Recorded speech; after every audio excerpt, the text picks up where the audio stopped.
inside the recording studio. My name is Jody Whitesides, and with me is, as always, Mr. Chris Hellstrom. How are you today, Chris? I'm doing very well, Jody. How about yourself? I am getting my day going. So I'm doing all right, yeah. Cool. What do you got going on for today? This. All right. Well, fair enough. Let's get going. Yes, let's just jump right in. We're talking about what today? We're talking about the Fairchild compressor, classic piece of kit. Yes. We will talk primarily, I guess, about the 670, but we will mention the 660, I suppose, as well. But why wouldn't you? I mean, it's the aggressive little brher of the 670. Of sorts. Yeah. Yeah. At least the mono version of the aggressive little brother. Yes, it is the mono version. But before we get too far into that, tell us a little bit about the history. How did it start? What do you know? What I know is that it was started by a gentleman called Rain Norma, who was looking for, as often with these pieces of gear, in the broadcast industry, where looking for control of peaks, as it were, and decided to come up with a solution himself. I believe he was obviously an electric engineer and developed this plug-in primarily at first for limiting peak. Wait, did I say plug-in? Yes, you did. Obviously, a hardware unit. He developed this hardware limiter for broadcast to control peaks, and then that eventually became the stereo big brother of that. And that was my understanding, that it was to help with vinyl cutting. Now, the stereo started happening, so there became a need for a stereo unit, and it was primarily for cutting vinyl and things. This is the way I understand it. Yes. Do you know where he actually started working on them? I think it was at Les Paul's house, if I'm not wrong. Yes. Yeah. On his kitchen table, apparently. Really? I wasn't there. I don't know. I'm going based on what I know about the unit and the guy. Yeah. That's interesting. There's another giant, like Les Paul. So I know he had. Well, he was hired by Les Paul to create this item. Yeah, and I think. And then, just to kind of add some additional mystery, there is an actual man by the name of Sherman Fairchild, who did a lot of different things in terms of engineering stuff. And he is the one who licensed it to sell it. What coincidence that he would have the last name of the unit, huh? Right? I'm going to buy the rights to your unit. I'm going to slap my name on it. Yes. And if I'm not wrong, I believe Mr. Fairchild was the son of the founder of IBM. A man who did work for IBM or something of that nature, yes. And he was also a congressman of some sort. Yeah. Crazy history behind this unit, isn't there? Yeah. So all of that went into the Fairchild, which heralded the unit. I know you've said in other podcasts that you have it on frequently on your mixes, but yes, as a plug-in, not as a hardware unit. Yes. And the main reason for that has to do with cost. To get an original Fairchild at this point is going to cost you somewhere in the neighborhood, depending on who you talk to, anywhere between $30,000 to $50,000. And it's kind of like, that's a lot of money to drop on a compressor. So yeah, I don't own the hardware version. I do have the plug-in version, and I do use it fairly frequently because it sounds great. That's just the simple reality to it. And the way I would think about this is I can kind of compare it to a Vipre, and we're not really talking about the Vipre today, but I do have one of those. And that has an enormous amount of tubes and wiring inside of it, which is very similar to the Fairchild in terms of the Fairchild's got 20 tubes in it. Yeah. And depending on who you ask, it's going to have either 11 or 14 transformers in it, and it's going to weigh anywhere from 65 to 67 pounds. So that thing is a monster of a unit. It's just gigantic and heavy and lots of tube stuff. Yeah. That's about 30 kilos for your European listeners. Yeah. Yes. So that's a big honking unit. It is. Absolutely. So 6 rack spaces according to those who actually have them. Right. Yeah. No, I actually did some work where I was an artist in a studio here in Los Angeles at one point, and they actually had one. We weren't using it, but did they it was charge there. extra for that or something? Well, we can't, in this we case, can't it afford was that. We're not going to use it. Well, I was there. We were lucky enough to work there because I knew the guy that ran the studio. Gotcha. So yeah, so it didn't cost me a thing. Ha! But yeah, I remember seeing one and it was like in the racks and stuff, and it was like, yeah, there's the Fairchild. Did it have like a unicorn rainbow over it and everything? It did, and as soon as you opened the door, the angels came out and started singing. Oh!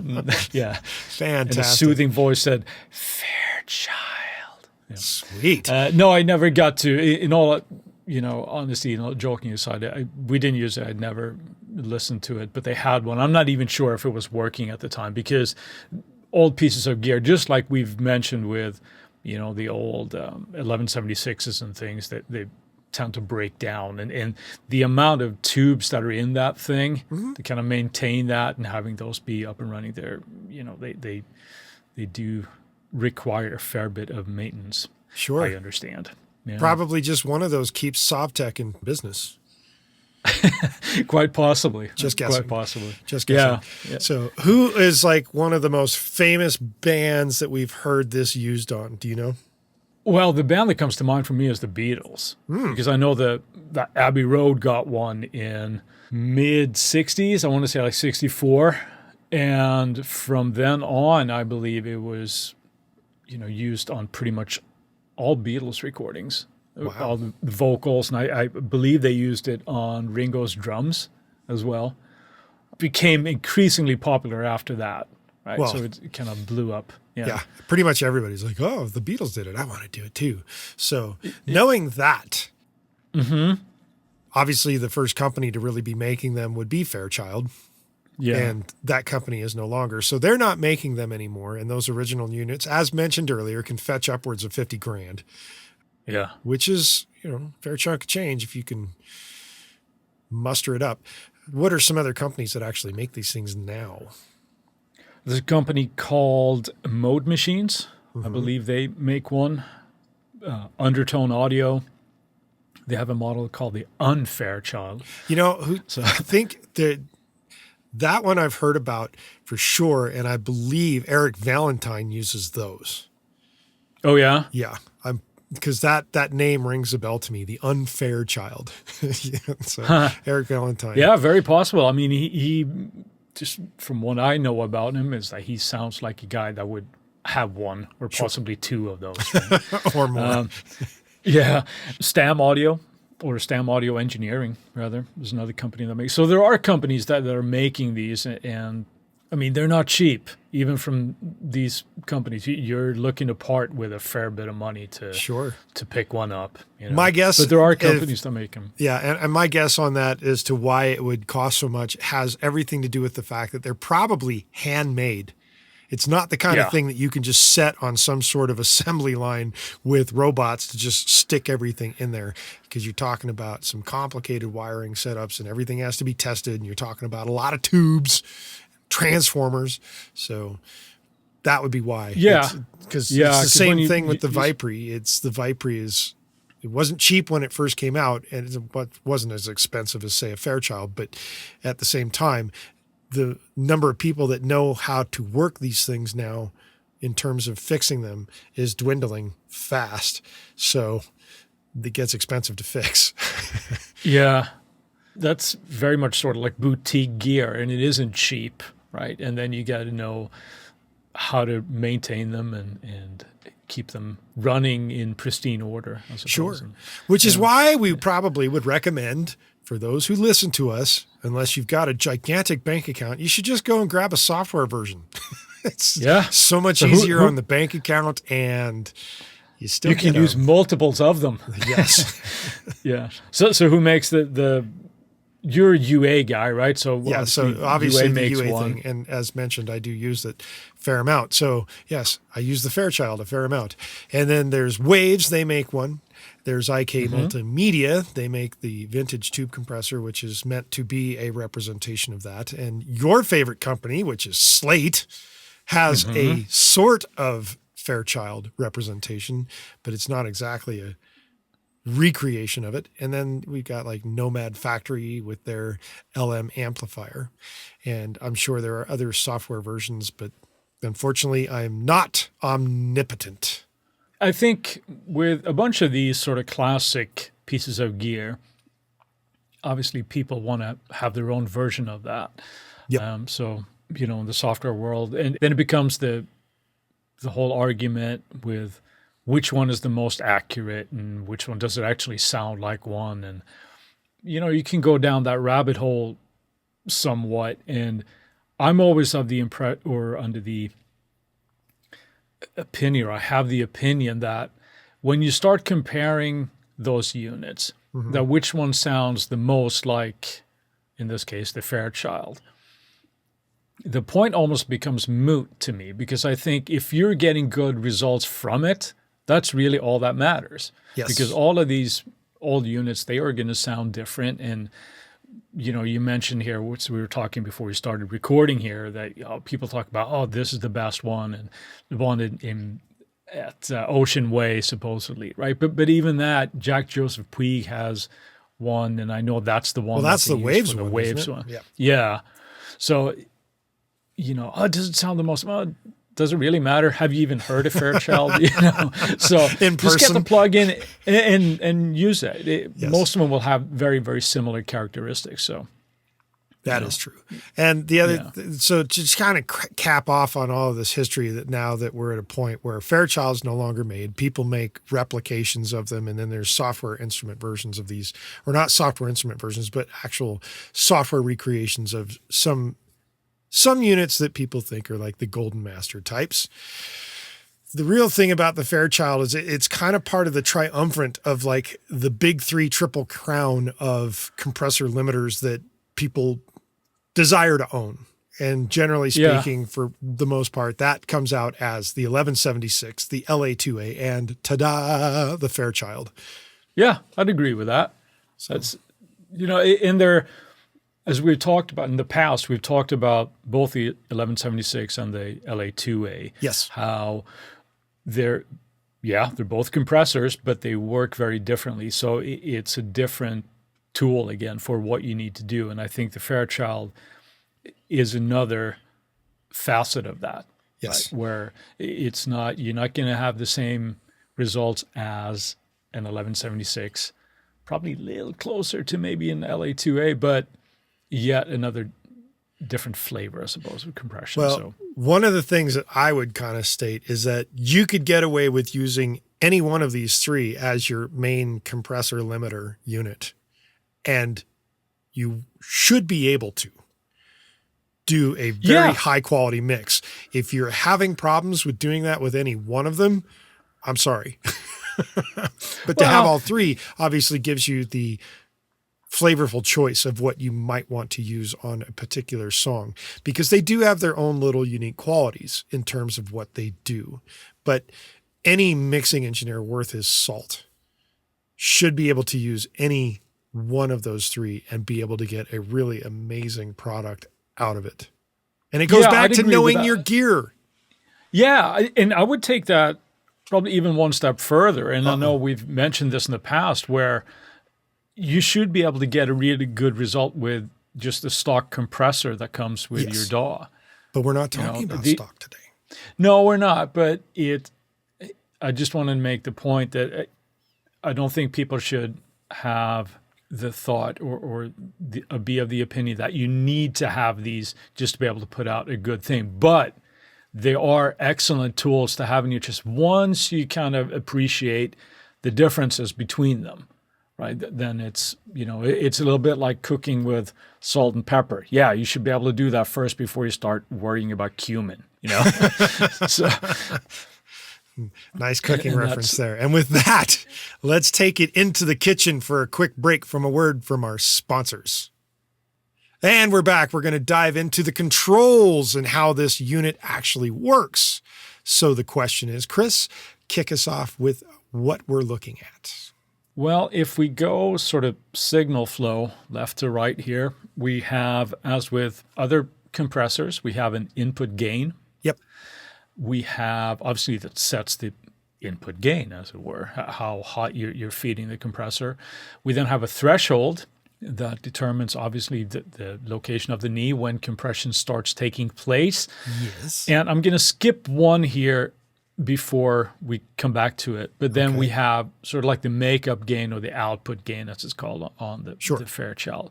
Mm-hmm. And then we have, normally we are faced with, let's say on the 1176, we have an attack and release knob. We don't have those at all on an LA2A, but on the Fairchild, they're called time constants. Yes. So there's one single knob that controls the attack and release time settings. And this can get a little bit confusing, I think. It's 6 options, 1, 2, 3, 4, 5, and 6, as one would expect, and they have different values depending on which you are set at.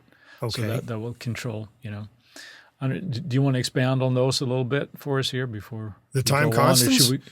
Or should we go into the detection things here? Well, since you're currently on the time constant, let's talk about the time constant. So when you are in if we number them 1, 2, 3, 4, 5, and 6, if you're in number 1, your attack ratio is 0.2 milliseconds. So 0.2 microseconds is 2 milliseconds. Is that correct? That would be how I would read that. Let's just go with 0.2 milliseconds. 0.2 because my math is my head is starting. Your brain's going to explode. All right. And then the bottom line is here that we can say throughout all of these is that it had, for the time, now this is before the 1176. Yeah. The purpose of this was that it had a really lightning fast, for the time, attack time. Especially for tubes. Yeah, to catching all those peaks. The biggest difference here is going to come in the release times. Yes. So for set number 1, you're talking about 0.2 microseconds, milliseconds, whatever that is, with a release time of 0.3 seconds. Yeah. So 300 milliseconds. 300 milliseconds, yeah. And that is sort of the fastest setting for the release and attack. Right. Then we've got slot number 2 or step 2, which is the same attack time, the 0.2, with a release now of 0.8, so 800 milliseconds. And then slot 3, which is doubling the attack time in terms of how slow it's going to react, I suppose is a good way of saying it, becomes 0.4 microseconds. And then the release... milliseconds. 0.4 milliseconds. And the release, which is 2 seconds. So it's a substantially longer release. Yeah. Then we have the step number 4, which doubles that even further for the attack, which makes it 0.8. And then the release, which is now 5 seconds long. And then step 5, which gets into kind of an automated program dependent kind of thing. It reduces the attack again back to 0.4. And the release is now 2 seconds on peak material, but 10 seconds long on multiple peaks. So if suddenly a whole bunch of stuff starts to happen, all of a sudden the thing just really slows down on how it's releasing things.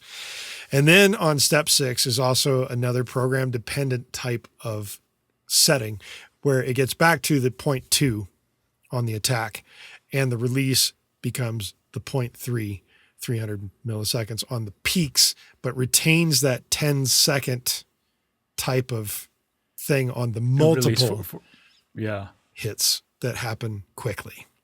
Yeah. So it's very interesting to kind of play around with that. But the last one also has a program dependent thing where the release time is 25 seconds. That's a long time. That's a long release time. Yes. Yeah.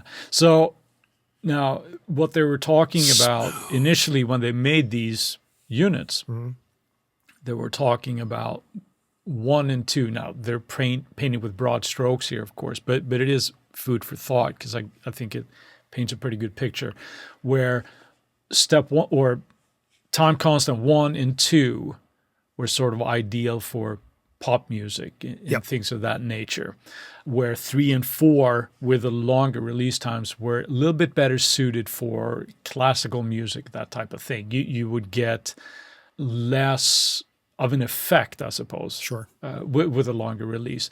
Now, step 5 and 6, I would say just experiment and see where you're at. Now, by all accounts, when people that encounter these actual hardware units, they would be firmly planted in essentially position 1 as they're kind of using it for general use. So I think for people that are diving into these in the software world, start with 1 and 2 and kind of experiment from there, but that would probably give you a good starting point no matter what you're kind of feeding through it, unless you're doing really esoteric stuff. Would you agree with that? Yeah, I would agree with it. And a lot of my use actually is on step 1, step 2. Occasionally I use 5 or 6, but it's not very often. It's usually 1 or 2. When have you used, just out of curiosity, when have you used like 5 or 6? Because I haven't. Reverbs. I'm like, yeah. Generally speaking, on reverbs, okay. I tend to use the longer program dependent things to kind of get a reverb to sit differently in a mix. That's generally where I've done it. That doesn't mean that it's the right or the wrong thing. It's just where I've noticed it's like, hey, actually that feels pretty good on that reverb like that. So you're talking on your reverb return now. Yes. When you kind of go, yeah. Mm-hmm. Okay. Yep. And how much have you, I know I'm kind of putting you on the spot here, but how much are you generally looking at compressing at that point on the reverb? I know it's program dependent, but to get that to hold 3 to 5 dB. Yeah. Yeah, not a ton, but it's also not little. That's kind of a medium amount, I think, 3 to 5 dB, depending on your theory. Some people might think that's heavy-handed, but to me, 20 would be super heavy-handed. So yeah. Okay, that's interesting. Because you're a little bit more of a user of the Fairchild style compression than I am. Mm-hmm. So I will be learning some things here along with hopefully some other people. Yeah. Well, generally, so to think about where I'm using the settings, especially a lot of things being 1 and 2, instruments is where I tend to use 1 almost exclusively on instruments. And especially drums. Drums will almost always be on 1 for me. Are you talking drum buses now, or are you talking like individual? Either or. Shells? Sometimes I've done the Fairchild individually, and sometimes I've done it on the bus. So it's either or. And more often than not, it's always on set 1 for drums. For vocals, I tend to go with the 2. Yeah, a little longer release. A little time. bit longer on the release, so it's not quite so obvious, so to speak. Yeah. But wait, you said something almost in passing there that I think is really important, because you said it's less obvious. Mm-hmm. And that was sort of the strength of the Fairchild, wasn't it? That you could control these peaks and you wouldn't get any sort of artifacts from that, from the actual compression, which sounds kind of odd when you're talking about a unit that has like 20 tubes in it, right? But from the compression standpoint, that it was relatively transparent, certainly for the time. Transparent to an extent. There's a whole separate thing to the unit that we haven't discussed yet, and that is the headroom knob. Yeah. And the headroom knob is an entirely different adjustment that you can make use of. And the way it gets used is this. You have your input setting that we've already kind of talked about. There's the input gain. But the headroom knob allows you for adjusting the internal operating level of the Fairchild. And hopefully your plugin has that ability as well as the original hardware unit had. What it gives you the ability to do is fine-tune the input-output distortion and operate the unit at a different signal level than the actual input gain. So you can actually set your input gain to be properly staged, and then you can use the headroom control to dial in the amount of color, distortion, whatever you want to call it, of how that's going to hit the compressor separately from the input channel. And some people will actually use the unit just to run the mix through without using it as a compressor. So you do that by setting your input gain to where you want it, your output gain to where it needs to be, so that you're not changing the volume dramatically. And then you use the headroom knob to control how much color you're getting out of it without actually causing it to compress anything. Yeah. And you're using it just for its transformer tube color. juju. Is essentially what it is. So neither of the software versions I have that functionality. But I know I've mentioned it in the past. I do that frequently on my tube bus. I have the Slate version, which I think is a cross between a Fairchild and a Manley, Okay. because it's not a one-on-one Right. Fairchild thing. But that adds a certain color that most of the time is pleasing. Sometimes it actually gets to be a little bit too much. But it is an interesting thing. And had somebody told me that, You'd have go up 10 years ago, maybe. You bought the Apollo system instead. No. But if somebody had told me that, just leave it on in it without doing anything, I thought you're crazy, don't know what man. you're talking about. That's Yeah, crazy. you're crazy. Crazy talk. But some of these plugins actually do impart a sound. Yes. Because if they're emulated well enough, or close enough, I should say, to the original units, where you could do that.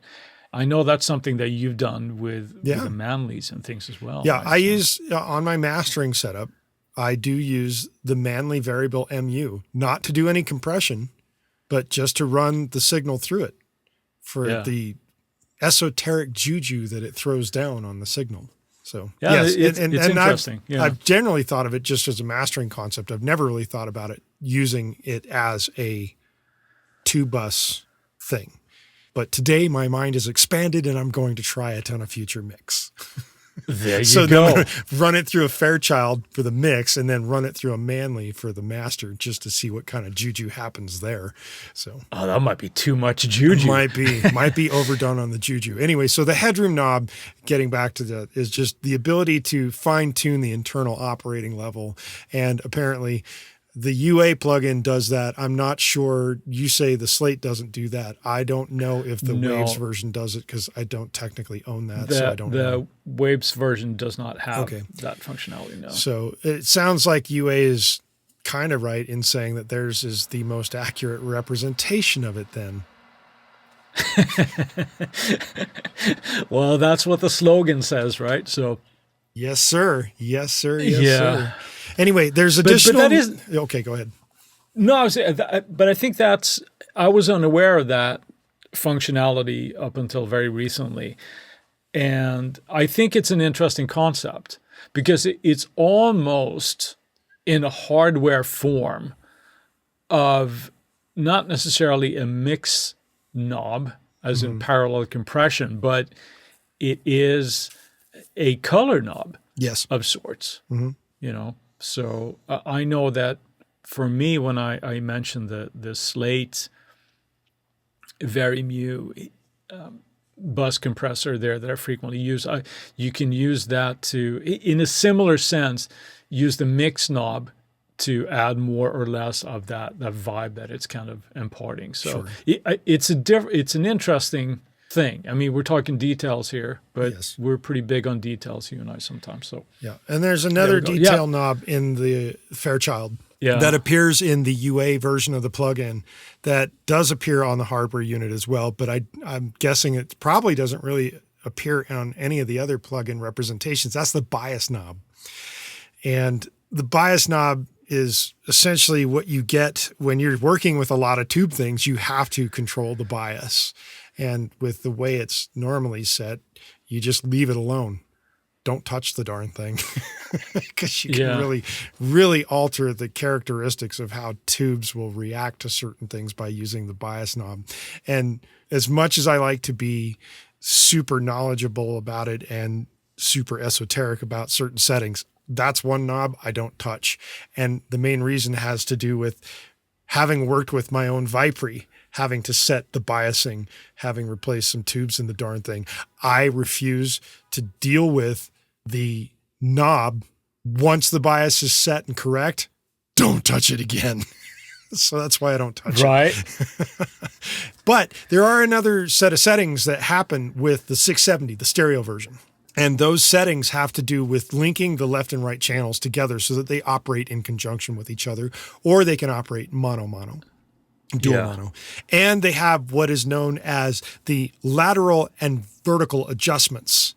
And that's where some things get really kind of crazy in terms of what the hell do they mean about that? Yeah, that can get pretty esoteric, I think, or at least difficult. And I try to understand this as I move on, and sometimes it makes sense and sometimes it doesn't. But from my understanding is that it has pretty much everything to do with the detection of how it detects the audio and applies compression. Am I Yes. completely off base with that? No, you're actually pretty close to being on base. And if we were to take relatively the four different settings, you have the stereo linked version of everything being linked together, which means that you've got your left and right controls, but the only controls that tend to matter at that point when they're linked is the left controls, because they're controlling the amount of input, the amount of threshold, the amount of your time constants, and all that kind of stuff. If you have the lateral vertical going in that sense, it takes the input from the left and right, and it also takes a combined value of what they both represent together, which some people might call the mid. So you'd have your mids and your sides, but it's not really mid-side in regards to like the way you'd treat it with EQ. You have Yeah, and this it doesn't. I think it's important to just reiterate there that it doesn't split out a mid and side output from. Correct. It has everything to do with the detection. Right. So it has everything to do with the detection of the how it's going to react to the compression. So what I mean by that is, if you have a signal that is left-right and you have, let's say, your drum kit, if you're throwing it on your drum kit as the bus compressor, and you have like your hi-hat primarily on your left side, and you have a crash that's primarily on the right, and you have your kick and your snare that's primarily up the center, and you set this for the lateral vertical situation, it means that it will detect whatever a louder signal is in the center and use that to compress more, but it's compressing both sides equally. So if a loud sound suddenly happens really hard in the left, but isn't happening hard in the middle, it's not going to compress both signals as hard as it would if they was formed in the center, so to speak. When you have that section split so that they're working individually, it works slightly different, because if it's equal into both, obviously it's going to represent them a little bit more equally, but wherever it comes a little heavier on the side, it's going to compress that side harder than it will the other side. Does that make sense? Yeah, I understand where you're going for. We're trying. It is a really hairy concept, but just understand that it is not a true sort of mid-side thing in the original units. It just has to do with the detection. So I think the drum kit thing that you brought up there, I think, is a good example where, let's say we traditionally have kick and snare in the middle and other pieces off to the side to varying degrees. A kick and snare hit will affect the compression more than something that would be off pan to the side. Yes. There you go. Easy as pie. There you go. Wasn't so hard. No, but because I've heard other people describing it as a pure mid-side thing, but that's not true. That's not how that works. It doesn't split. It reacts to it differently, but it doesn't split the signal. Right. It It's has to not do with technically just splitting the detection. signal. So Yeah. it's just the way it's detecting what's happening. And if it's centered, it's considered heavier focused. So you want to treat the signal a little harder Yeah. in terms of the compression. Whereas if it's off to the side, yes, if it's the same volume level, it seems like it should compress the same amount, but it doesn't. It compresses less. And apparently, from my understanding, this was developed strictly for the way they used lathes to cut vinyl, which allowed them to get a louder volume out of the vinyl with a narrower cut. So you could get more playing time on your vinyl by using this device. You get this louder volume and more playtime out of your vinyl cut using the 670 Fairchild. Right, because that's something that we've touched on in other episodes here, but that is obviously one of the limitations of vinyl. There's only so much. There's only so room much you to can work cut out with of that it. shit before it dissipates. Breaks. It breaks. Yeah, it doesn't sound good. Yeah. Yeah. So you mentioned drums, you mentioned reverb returns. Yes. What other things do you like to use a Fairchild on? I've used it on vocals. As I mentioned, like I used setting 2, the time constant 2 for vocals quite frequently. Those are the main areas where I've used the Fairchild. Very rarely have I used it on the master bus, but after today and expanding my mind a little bit, I probably will try it a little bit more often going forward. Cool. Yeah, I'm not a heavy Fairchild user, but I will, just as when we talked Pultec, I'm like, I kind of want to experiment with this a little bit more because, again, just another tool. So I will try out some things there as well. Just try to keep in mind for myself here and everybody else, I suppose, is that it would probably be less of an effect compressor, shall we say. Like you can get like some really nasty sounds out of an 1176 because you have that super fast release and super fast attack as well. You're not going to get a Fairchild to pump, for example. Well, you can, but it's not as desired. And that's why they make the I want to say the sidechain filter, which is probably the best way to say it, where you can raise the frequency to where your low end doesn't affect it as hard to prevent the pumping. Okay. Yeah, but that's a functionality that I suppose is not available on. That may not be on the hardware unit. As well. That actually might just be the right. But I think that is only also on certain units because I have if they're modified. My Puig child in front of me right now, and that is not, unless I'm missing an Easter egg somewhere, but that is not possible on the Waves. And I do believe it's part of the Slate. Yeah, there's a high pass filter, so you could do that for the detection. Again, that is not strictly a one-to-one Fairchild thing as well. But that is, of course, you could put, well, no, actually you couldn't. I was about to say something really idiotic, but no. I'm going to spare myself the embarrassment and not do that. All right. So anything else, Jody, on the Fairchild that you would like to bring up? No. Okay, no, but it's a cool unit. I'm going to try to use it a little bit more and experiment with it.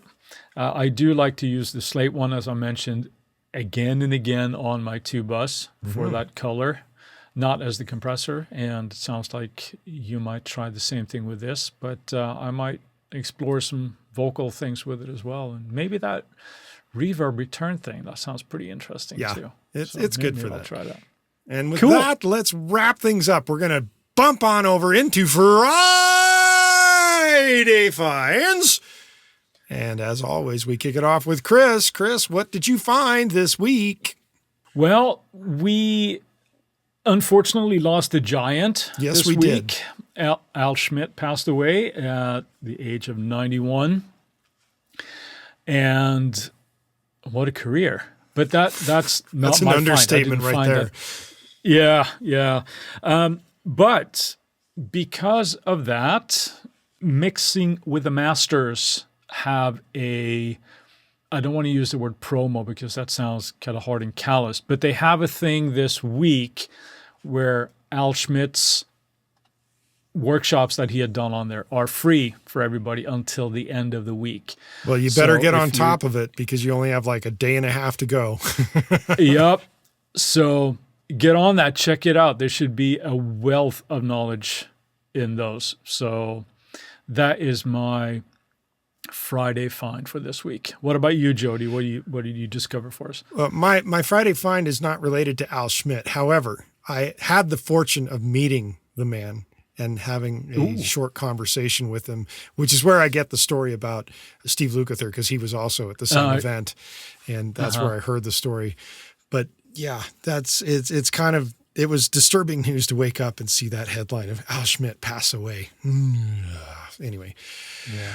My Friday find this week is from Baby Audio, and it is a plugin that is similar-esque in nature to the Oak sound of Soothe, and also I would relate it to the similarity of the Gullfoss EQ, in that it is It's a plugin that will do real-time analyzation of your audio to improve clarity and smoothness across whatever instrument you put it on or whatever bus you put it on. So as they state, it's an alternative EQ compressor resonance suppression type thing that happens in real time in one unified workflow. And that's a very mouthful. similar. Yeah, it's a big mouthful. And it's very similar to the concept of how the Soothe plugin works. And it's very similar in concept to the auto EQing that happens with the Goldfoss. So it kind of mixes the concept of both of those into one. So if you're finding yourself mixing with both the Goldfoss and the Soothe on the same thing, maybe you want to get into the Baby Audio's Smooth Operator, which I don't think I mentioned before. So their plugin is called the Smooth Operator. And if you hop on it before the end of this month, when this podcast actually originally aired, you can get it for 40% off. So instead of its normal expensive nature, it's now $39 to the end of the month. So jump on that's a good that. deal. Very cool. Yes. So with that, while we still have your attention, I would like to request that you guys go to our website and leave us a review at InsideTheRecordingStudio.com or go to InsideTheRecordingStudio.com and just sign up for the email list. You'll get weekly reminders about our Tuesday tips and our episodes that have just released. So we make sure that you stay up on everything that Chris and I are chatting about and trying to impart knowledge to you with. In addition to that, if you're on the email list, you're automatically signed up for any kind of giveaway that we're giving away as an automatic entry. If you send us an email to goldstar, GOLDSTAR, at InsideTheRecordingStudio.com with the word Fairchild, you'll get something cool back in your inbox. And if you send it with, like, say, a $20 donation from PayPal, you'll get something even cooler back. So, yeah. And if you have a topic of suggestion that you would like Chris and I to talk about on a future episode, do contact us from the contact form on our website, and we'll put it into rotation for a future episode.